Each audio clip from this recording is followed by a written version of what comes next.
উপস্থিত আছেন। এখন গণতান্ত্রিক নারী সমিতির রাজ্য সম্পাদিকা কংগ্রেস। এই ঘটনাগুলো ঘটছে দেশে যখন গত 2 মাস যাবৎ রেশনের দোকানগুলো আছে সেগুলো তুলে নিয়ে আসছে, বিশেষ করে ট্রাইবেল অধ্যুষিত এলাকায় বাজারের মাঝখানে বসাচ্ছে। আমাদের সময়ে সন্ত্রাসবাদীদের কারণে তুলে আনতে বাধ্য হয়েছিল।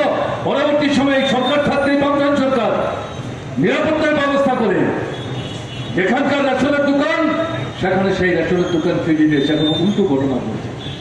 খবর আছে এই সরকারের কোন খবর। এই যে পরিস্থিতি চলছে, এই পরিস্থিতি মেনে নেওয়ার অর্থ কি? এই অত্যাচার, এই আক্রমণ, যে জনবিরোধী ভূমিকা, অমানবিকতা, তাকে হজম করা হবে। এই জায়গায় দাঁড়িয়ে আমরা যেটা বলতে চাইছি ভারতের কমিউনিস্ট পার্টি মার্ক্সবাদীর পক্ষ থেকে, এই সরকার দুর্নীতিত, অমানবিক, জনবিরোধী এবং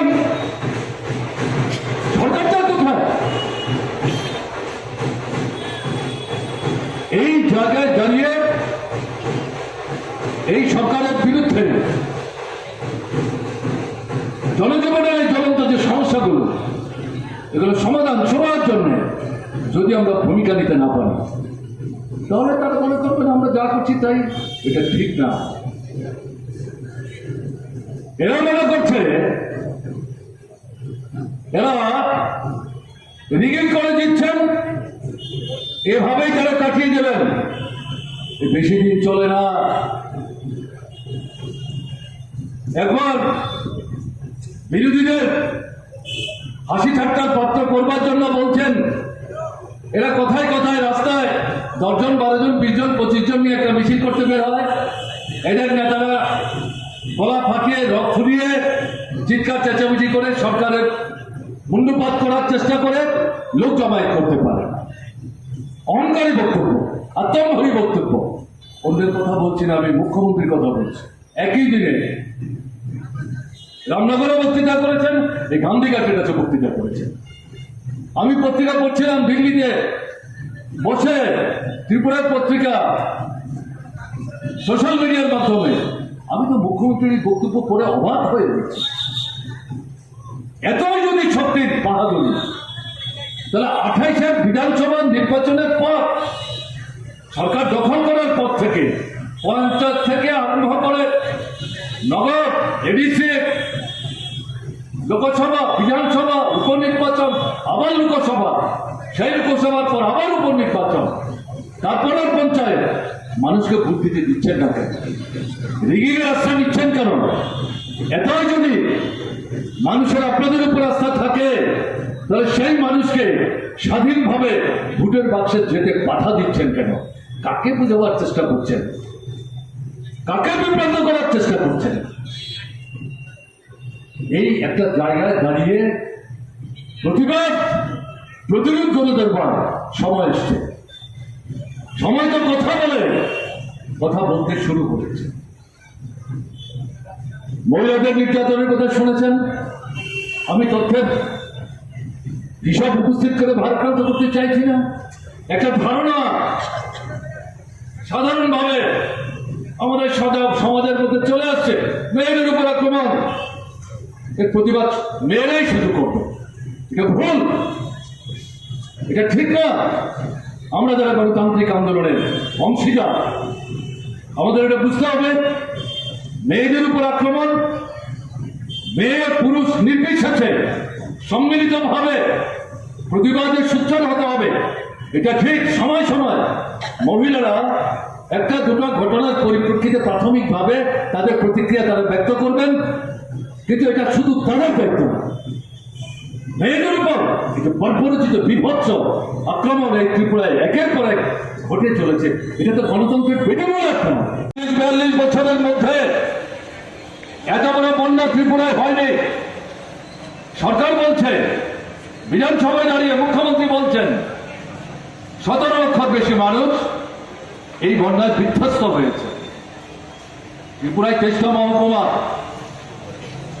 3-4টা মহকুমা বাদ দিলে পর বাকি প্রতিটি মহকুমা কোনো না কোনোভাবে এই বন্যায় বিধ্বস্ত হয়ে। গতকাল আমি দেখলাম মুখ্যমন্ত্রী বলছেন 39 জন বন্যায় কবলিত হয়ে প্রাণ হারিয়েছেন। স্মরণজাতির কালের মধ্যে ত্রিপুরায় বড় মাঝারি বন্যা হয়েছে, এত লোক প্রাণ হারিয়েছেন এমনটা জানা নেই, এমনটা জানা নেই। এবং সরকারের হিসেবে প্রায় 2 লক্ষের উপর মানুষ শরণার্থী শিবির আশ্রয় নিতে বাধ্য হয়েছে। শত শত শিবির, 6 থেকে 700, এত বিরাট সংখ্যক শরণার্থী শিবির গত 40 বছরের কোন বন্যায় তৈরি করতে হয়, প্রয়োজন করতে হবে। শুনছিলেন কমরেড জিতেন চৌধুরী, সর্বদলীয় বৈঠক, বিধানসভার বৈঠক এবং মুখ্যমন্ত্রীর কাছে বামপন্থী ফ্রন্টের তরফ থেকে ডেপুটেশন, এই সবগুলোতে মূলত বন্যা বিধ্বস্ত মানুষের পাশে দাঁড়িয়ে কার্যকরী ভূমিকা নেওয়ার জন্য সরকারের দৃষ্টি বারবার আকর্ষণ করে চাপ সৃষ্টি করছিলেন, তথ্য দিয়েছেন, আমি সেখানে যাচ্ছি না। এখন কি দেখা যাচ্ছে? এখনো 5 থেকে 6 হাজার মানুষ শিবিরে থাকতে বাধ্য হচ্ছেন, খাওয়া বন্ধ, তাদেরকে গলা ধাক্কা দিয়ে এই সরকার অমানুষের মতো বের করে দেওয়ার চেষ্টা করছে। যাবে কোথায়? হাজার হাজার মানুষের ঘর বাড়ি ভাসিয়ে নিয়েছে বন্যা, মাটির সাথে মিশে গেছে। বাচ্চা শিশুটাকে কোলে নিয়ে মা তাকে যে বের করে দেওয়ার কথা বলছেন, সে তো গাছের তলায় গিয়ে দাঁড়াবে। মানবিক কোনো মূল্যবোধ নেই। আমাদের এটাই দাবি, এই যাদের ঘর গেল, দ্বিতীয় কোনো বিকল্প নাই, এরকম একটা জায়গায় তাদের ঘর দ্রুত তৈরি করে দেওয়ার জন্য সমস্ত আইন কানুনের ঊর্ধ্বে উঠে সরকার কার্যকরী পদক্ষেপ গ্রহণ করেন। কেউ বলতে পারবেন নারীর ইজ্জত সুরক্ষিত না কেন? কারণ এই সরকার জনজীবনে ক্ষমতায় টিকে থাকার জন্য, ক্ষমতা দখল করার জন্য, এটা লোকসভা হোক, এটা বিধানসভা বা সদ্য যে হয়ে গেল পঞ্চায়েত, সেখানে যেরকম ভাবে অপরাধীদের উপর ভর করে বিরোধী দলের প্রার্থীদেরকে নমিনেশন পেপার জমা দিতে না দিয়ে, তারপরও যেখানে নির্বাচন হয়েছে, ভোট হয়েছে, সেখানে যখন হাঁটতে যাচ্ছে, গণনা কেন্দ্র সবটাই দখল করে নিয়ে তারা এই ত্রিপুরাজ্যের ক্ষমতা তারা ভোগ করছেন। অর্থাৎ অপরাধীদের হাত ধরে, অপরাধীদের ধারা আজকে ত্রিপুরাজ্যের সরকার, কাজে সেই জায়গায় এই অপরাধীদেরকে ধরার জন্য তাদের কোনো সেখানে উদ্যোগ নেই। কাজে বন্ধুরা, এখানে শুধু আইন শৃঙ্খলা, মানুষের নিরাপত্তা সেটাই বিঘ্নিত হচ্ছে তা নয়। আজকে অর্থনৈতিক ক্ষেত্র দেখুন, কি কর্মসংস্থান, গ্রামীণ বা শহরের যারা নিত্যদিন যাদের কাজ দরকার, বা আমাদের দেশের শিক্ষিত অর্ধশিক্ষিত বেকার যুবক, তাদের জন্য যে জীবন জীবিকার ব্যবস্থা করা দরকার, আমরা তো বলি না। ত্রিপুরা রাজ্যের 100% বেকার যুবকদেরকে সরকারি চাকরি দিতে হবে। এ রাজ্যের কোন অংশ মানুষ দাবি করে না 365 দিন গ্রামীণ গরিব মানুষ, শহরের গরিব মানুষ, তাদের রেগাতে বা টুয়ে বেকার দিতে হবে। এ রাজ্যের গণতান্ত্রিক সংগঠন থেকে, আমাদের পার্টির তরফ থেকে আমরা দাবি জানাচ্ছি, রেগাতে 200 দিন কাজ চাই, 600 টাকা মজুরি চাই। আমরা দাবি জানাচ্ছি আমাদের রাজ্যের শিক্ষিত অর্ধশিক্ষিত বেকার যুবকদের,